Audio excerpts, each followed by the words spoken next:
अस्सलामु अलैकुम वरहमतुल्लाहि ताला वबरकातुह। नहमदुहु व नुसल्लिमु व नुसल्ली अला रसूलिहिल करीम अम्मा बाद फ़अऊज़ु बिल्लाहि मिनश शैतानिर रजीम। बिस्मिल्लाहिर रहमानिर रहीम। दोस्तों, आज तरावी के चंद अहम मसाइल को लेकर मैं आप तमाम लोगों के सामने हाजिर हुआ हूँ। वर्रतीलुल क़ुरआन तरतीला, वर्रतीलुल क़ुरआन तरतीला, यानी तरावी कैसे पढ़ें कि उसमें ज़्यादा सवाब मिले और किस तरीके से तरावी पढ़ें कि हमारी दुआएं कबूल हों,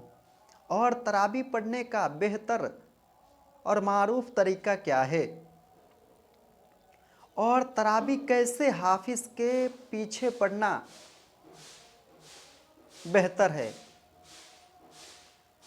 वर्रतीलुल क़ुरआन तरतीला, यानी कुरान को उसके मंत्रोच्चारण के साथ, यानी कहें तो कुरान को तजवीद व क़िरात के साथ पढ़ने वाले हाफिज के पीछे यानी ऐसे हाफिज जो कुरान को कुरान के आयत और उनके हर रुकू और सुजूद के एतबार से पढ़े, यानी जगह जगह पे जहाँ पे ठहराव है वहाँ पे ठहरे, और जहाँ पे सजदे की आयत हैं वहाँ पे उस जगह पर सजदे करें, और जहाँ पे एक मद के बराबर पढ़ना है वहाँ पे एक मद के बराबर पढ़ें कुरान को, और जहाँ पर 3 मद के बराबर आयत को पढ़ना है वहाँ पे 3 आयत के बराबर मद के बराबर, यानी 3 आयत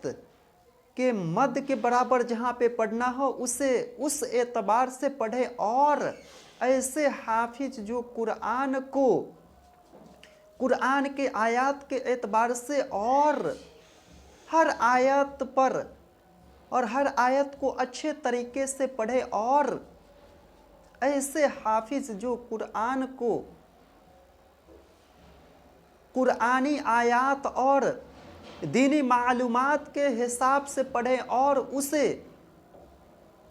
अपने अमल के एतबार से पढ़े और उसे फरामुश भी ना किए हों, यानी ऐसे हाफिज जो मुसलसल कुरान करीम को हर साल सुना रहे हों, और ऐसे हाफिज जो दीनी एतबार से मालूमात रखते भी हों और कुरान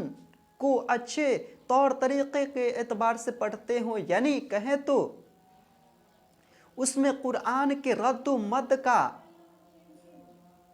एहतियात ना करते हों, यानी कुरान के रद्द मद का जगह जगह पे जहाँ पे ठहरा हो वहाँ पे ठहर कर, और जहाँ पे रुका हो वहाँ पे रुक कर, और कुरान को